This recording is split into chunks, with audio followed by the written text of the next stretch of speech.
thing you'll find. It certainly flies a lot different than the airplanes you've been working with before.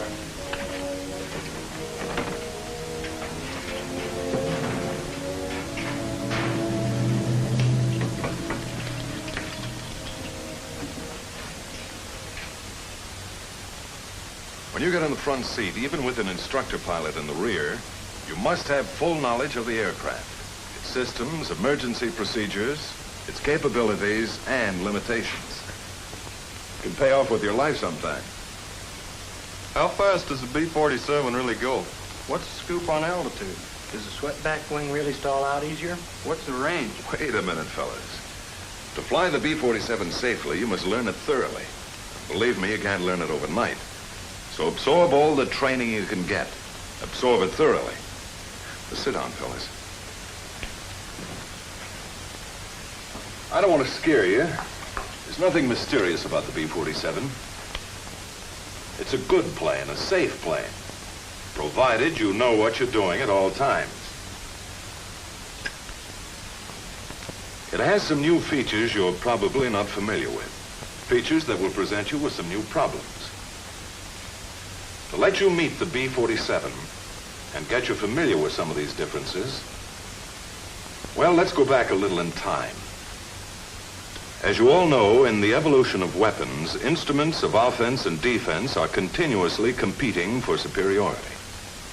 You build a tank, then you develop an anti-tank gun. You build a bomber for offense, then a better fighter for defense. If it happens to be a jet fighter, then the logical next move is to produce a jet bomber, but quick. Well, that was about the situation in June, I think it was. June of 1943. The Nazis were putting jet fighters into combat, so our need for a jet bomber was clear. An aircraft to be built around an engine. It would have to have speed, more speed than was ever thought possible for a bomber before. It needed altitude, the higher the better. It had to have range. That was a sore spot, too. For the first time in any set of requirements, ease of maintenance was a priority consideration. Designers and engineers all over the country analyzed the requirements in terms of the data available in 1943.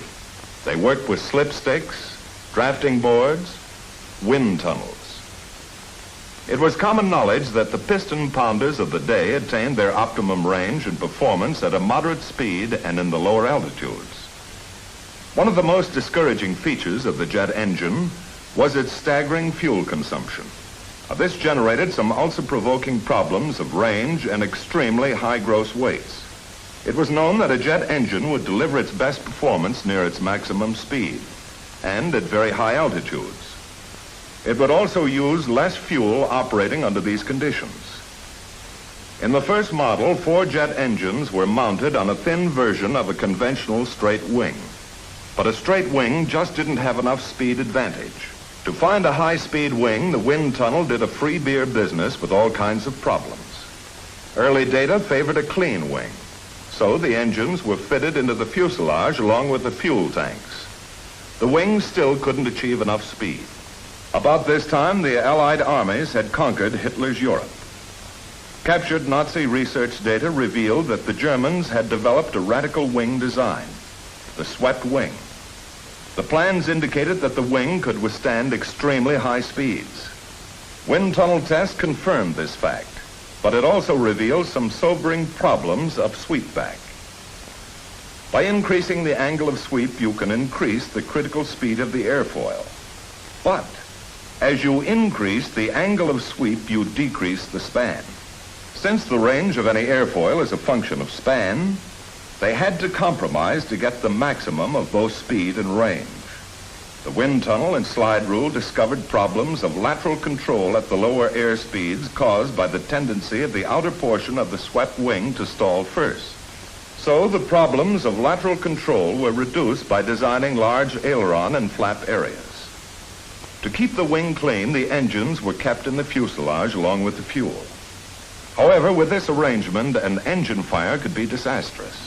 The insulation required to protect the fuselage and fuel was impractical. The engines were too inaccessible for maintenance, so they were fitted below the wing. When the outboard engine nacelle was added, the problems of lateral control were further reduced.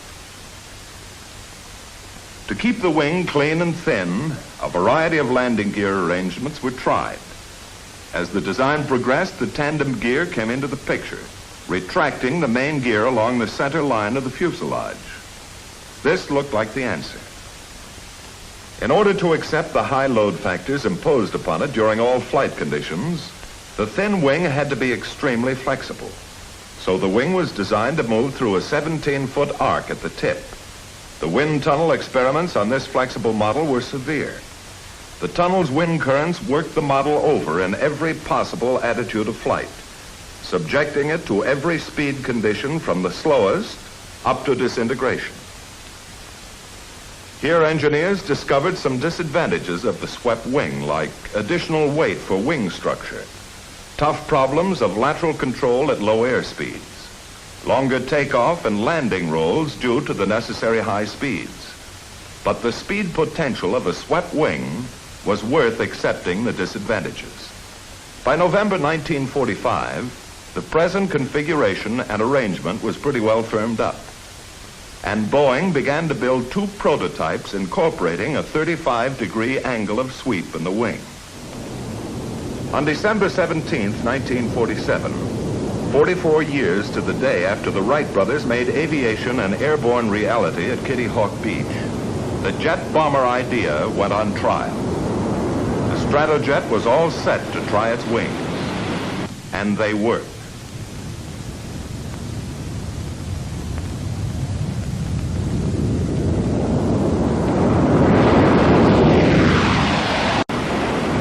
A bomber designed to have a margin of performance over all other aircraft. An offensive flying machine designed to aggravate the interception problem of fighters and frustrate every possible defense for years to come. It didn't take long to realize that we had the offensive weapon we ordered, that the Air Force had become landlord of the fastest bomber in the world.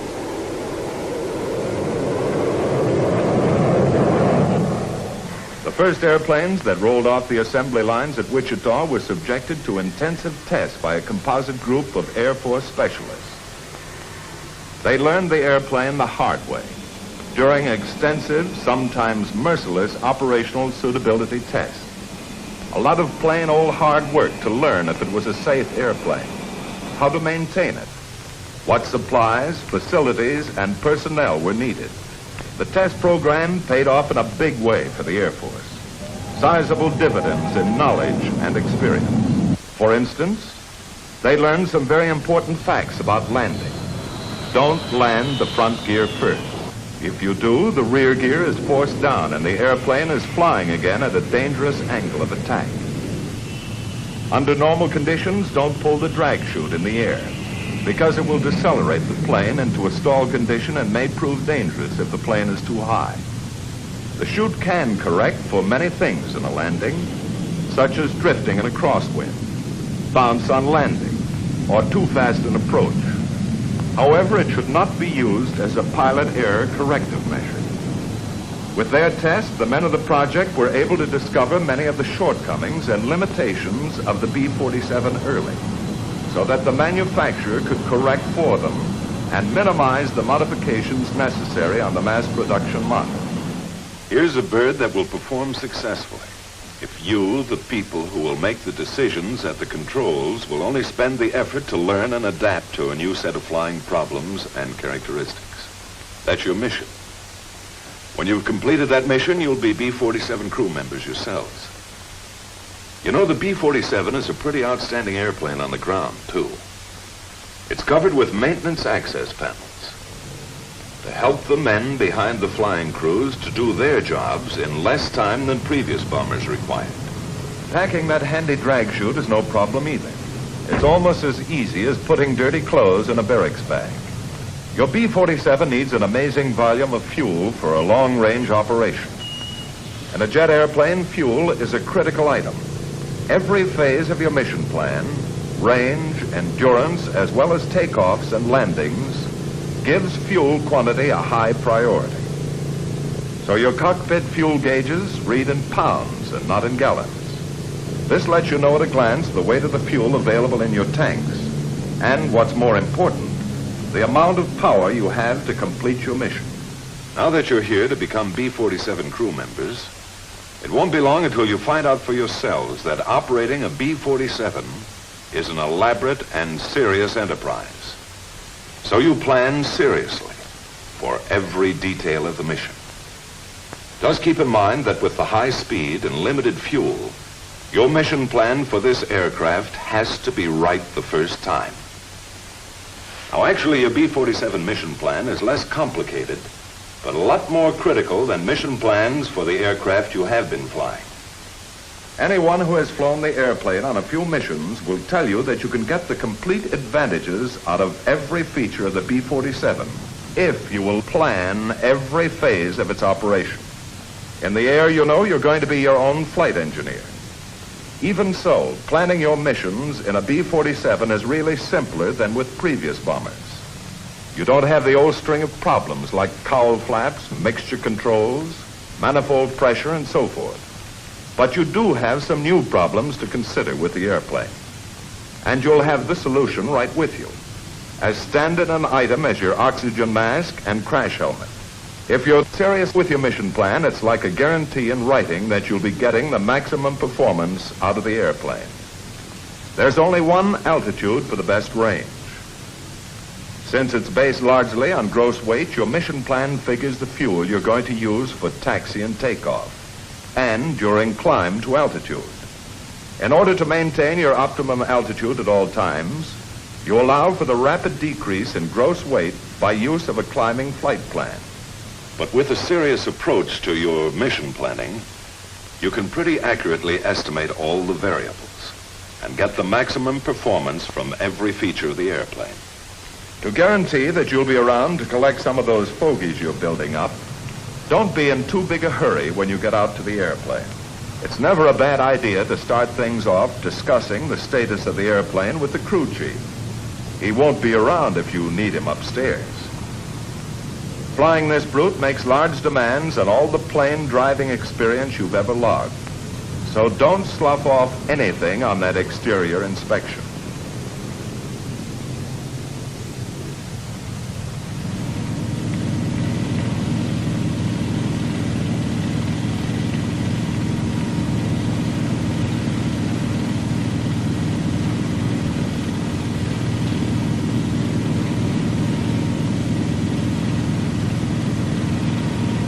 Three people who will make this piece of machinery a powerful tactical weapon will spend their flying time in an inner pressurized capsule set high in the forward section.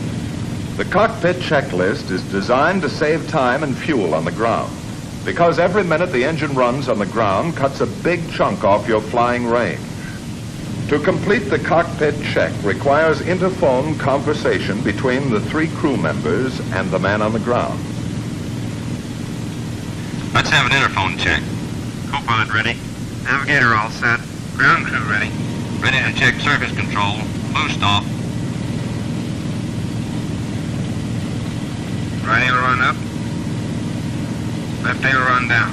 When you're flying at high speeds, the air exerts an extremely heavy force on all the control surfaces. In this airplane, you have the option of greatly reducing the effort involved by cutting in the hydraulic power control system, the boost, to all the control surfaces. The newness of the airplane, with its new pattern of flying characteristics, required a new kind of control surface, the flaperon.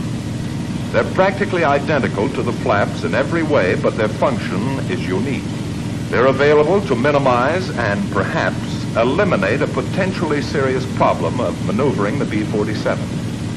The basic problem is simply this. On a swept wing, the center of lift tends always to shift outboard. At low air speeds, in a stall for example, the still air on the top surface of the wing moves toward the wing tips and literally piles up. With the surface power control on, the flaperon, once extended, will rotate upward when the aileron on its side goes up over 5 degrees. The flaperon actually spills the still air before it can pile up and create a serious lateral control problem at low air speeds. You don't have to allow any time for engine warm-up. Once these jets are fired up, they're ready to fly. They do have a mean streak, so clear the danger areas well ahead and behind the engines and go to it. Ready to start number 4. Co-pilot ready. Ground clear and ready. Energizing number 4.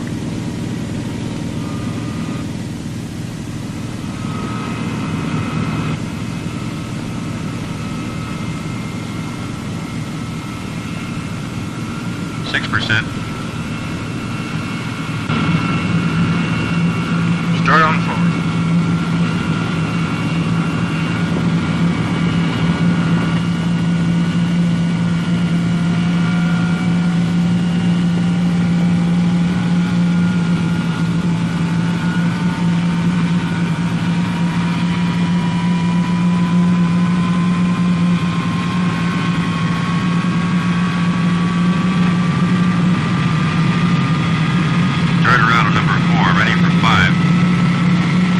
Don't be in too big a hurry to get them all going.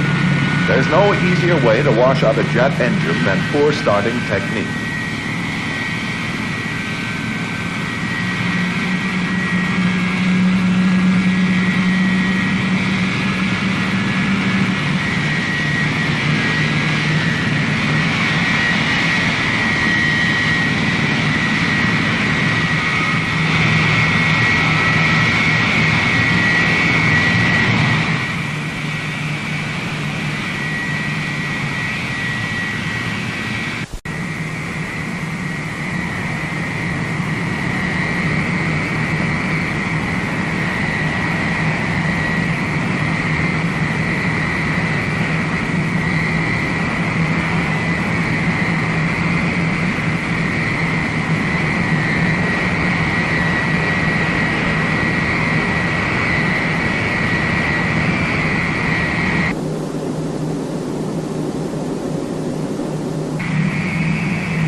Taxi out with 2 engines. The minimum thrust to start a ground roll and still hold down fuel consumption. The problem of directional control while taxiing this airplane is different too. Neither differential braking nor differential engine thrust will steer a tandem gear. So the forward gear is steerable hydraulically with the rudder pedals. The ratio of steering rotation is selected by the pilot. 120-degree swing for towing, 120 degrees for taxiing, and 12 degrees for takeoff and landing.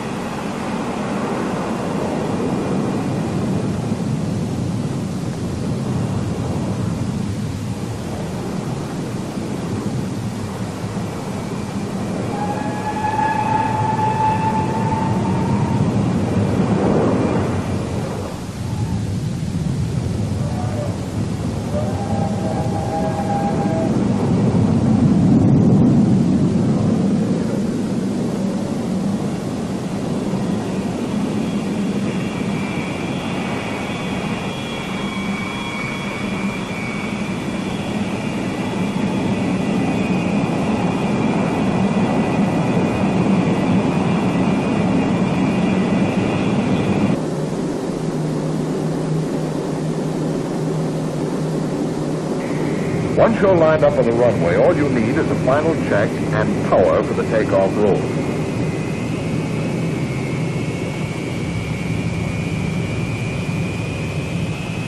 The takeoff attitude of the plane is fixed.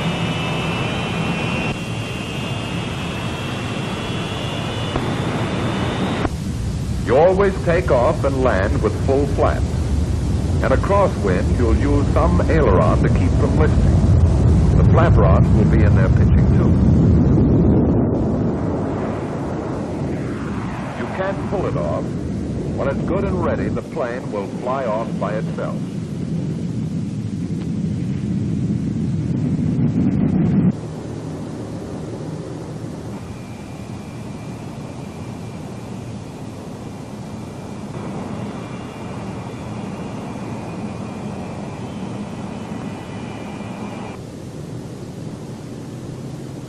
You never have to milk up the flaps. If you reach your mushing or sinking point before you have sufficient flap-up speed, the flaps will stop automatically until safe speed is achieved.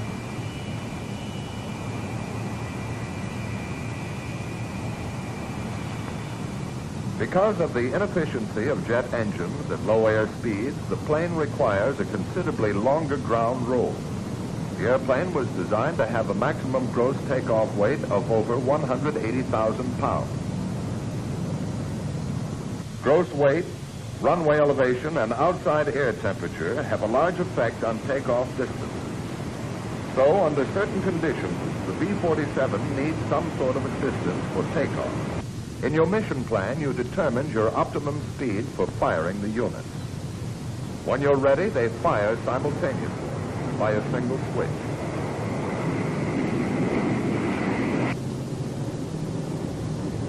Reno.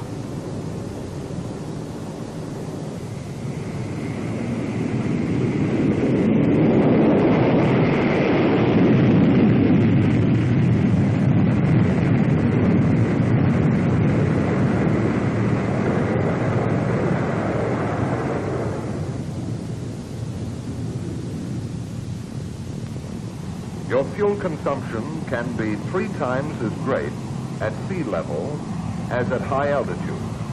Since the only way to lean out is to go up, climb to optimum cruise altitude as quickly as possible. Of course, the best indicated climb speed will decrease with altitude. So take it up at the airspeed you figured to be best in your mission plan.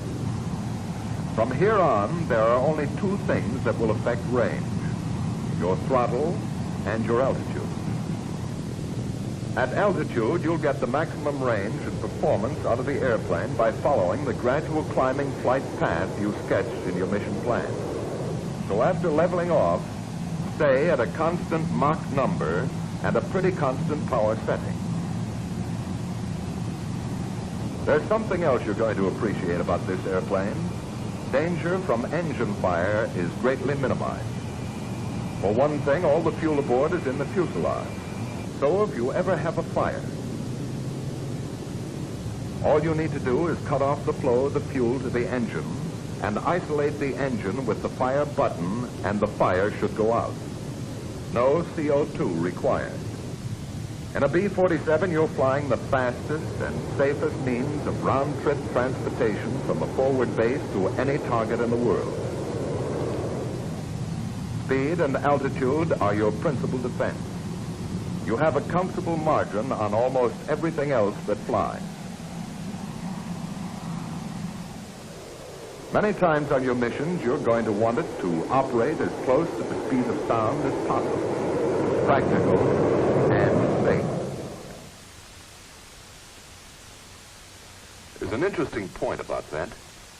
One I didn't know about before anyway. It seems a curious old German scientist named Mach discovered that the speed of sound varies with the temperature of still air. Now, generally speaking, as you go up into the higher altitudes, the air gets colder and the speed of sound decreases. In the new group of expressions you'll be picking up around here, the speed of sound is known as Mach 1.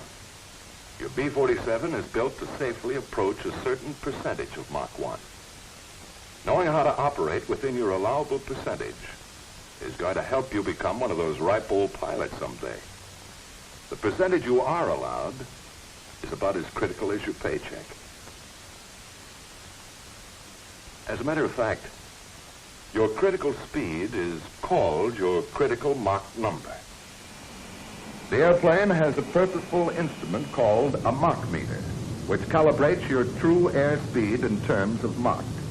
It saves a lot of mileage on your slide rule and lets you know at any time the ratio between the speed you're flying and the speed of sound.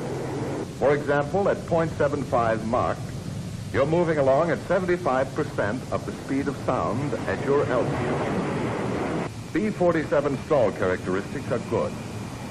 They do have one feature, though, that you'd better dig in and learn all about. An aerodynamic effect called buffeting. On the B-47, it amounts to a vibration all over the airplane that can build up to a violent and dangerous shaking under certain conditions.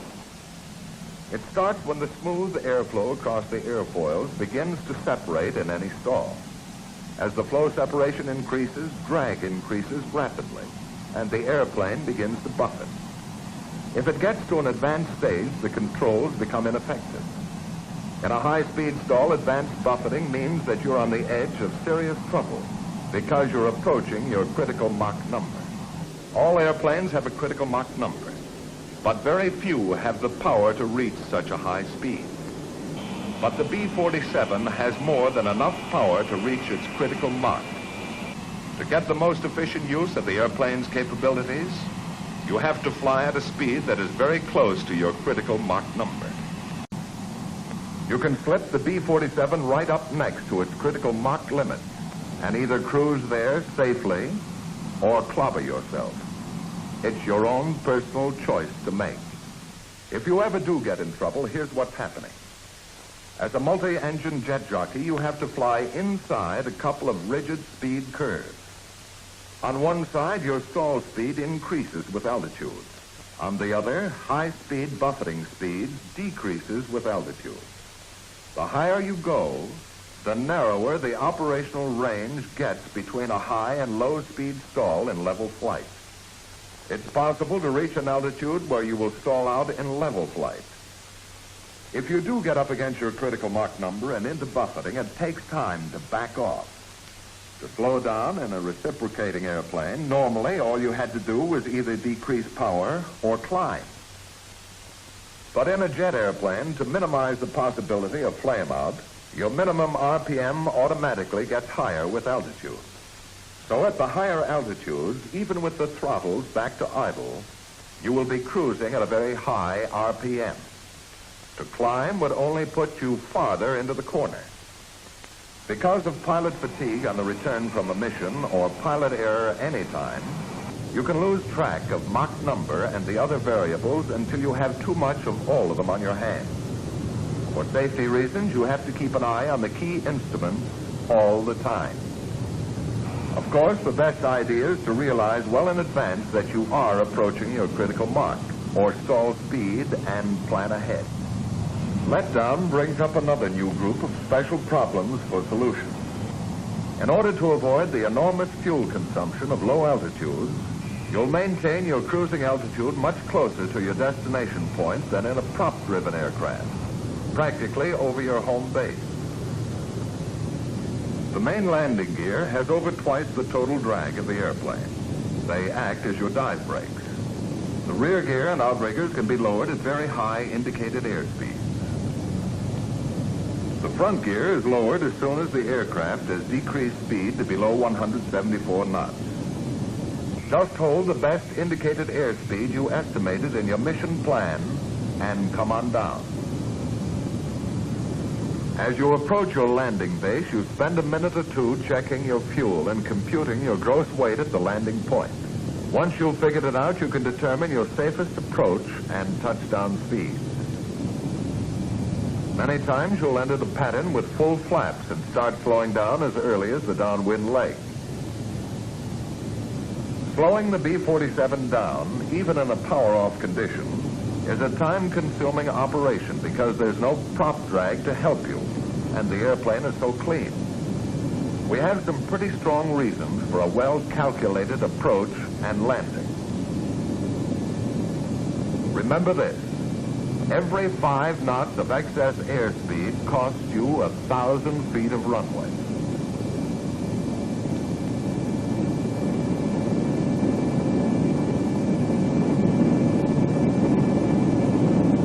Once you're committed to a landing, don't hold the airplane off. For the best landings, you let the 2 main gears touch simultaneously. But it's still a good, safe landing if the rear gear touches first and the forward unit settles easily on the runway. In a crosswind during both takeoff and landing rolls, you can hold the wings level with the ailerons.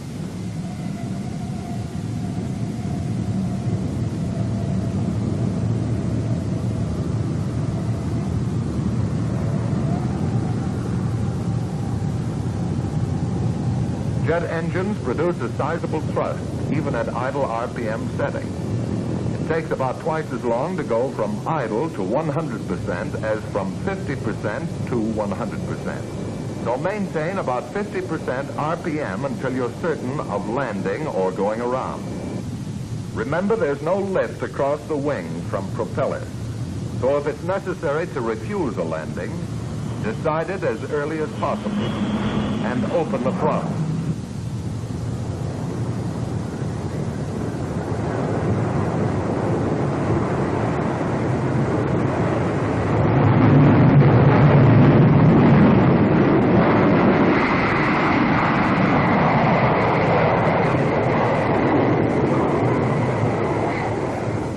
Since approach speeds are very close to actual touchdown speed, fly well ahead of the airplane all the time.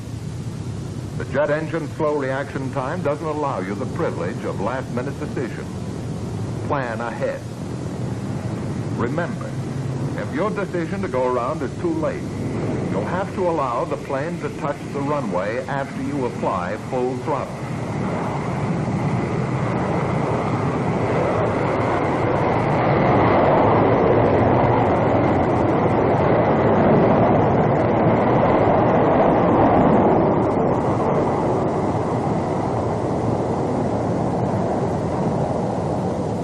Cut your ground roll almost in half by releasing the drag chute as you contact the runway. It's made a lot of good landings and safe landings out of potentially bad or dangerous ones. Remember, the chute can correct many errors like bounce, deviation in a crosswind, or a landing that's too fast. It's most effective at higher speeds, so get it out as soon as you can. If necessary, anti-skid brakes and chute can be used simultaneously. However, it saves a good deal of tire and brake wear if you wait until the plane has decelerated a good deal before applying the brakes. In the evolution of weapons, instruments of offense and defense are competing continuously for superiority. The arsenal of flying machines, the advantage of speed has formerly been the exclusive province of fighters. B-47 is the new concept, the new advantage for round-trip bombing missions.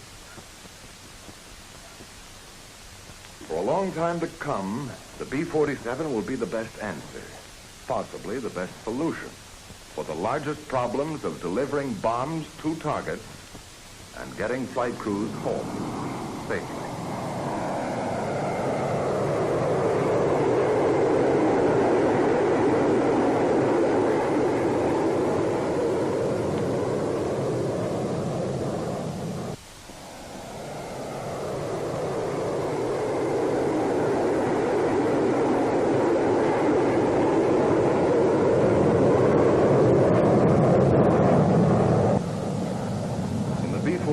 Your greatest asset is speed. And you'll have enough of it at your fingertips to make interception by present-day fighters extremely difficult. The B-47 has a way of flying all its own. It takes a little time and a lot of hard work to master it. But if you honestly like to fly, it's worth it. It's really the best.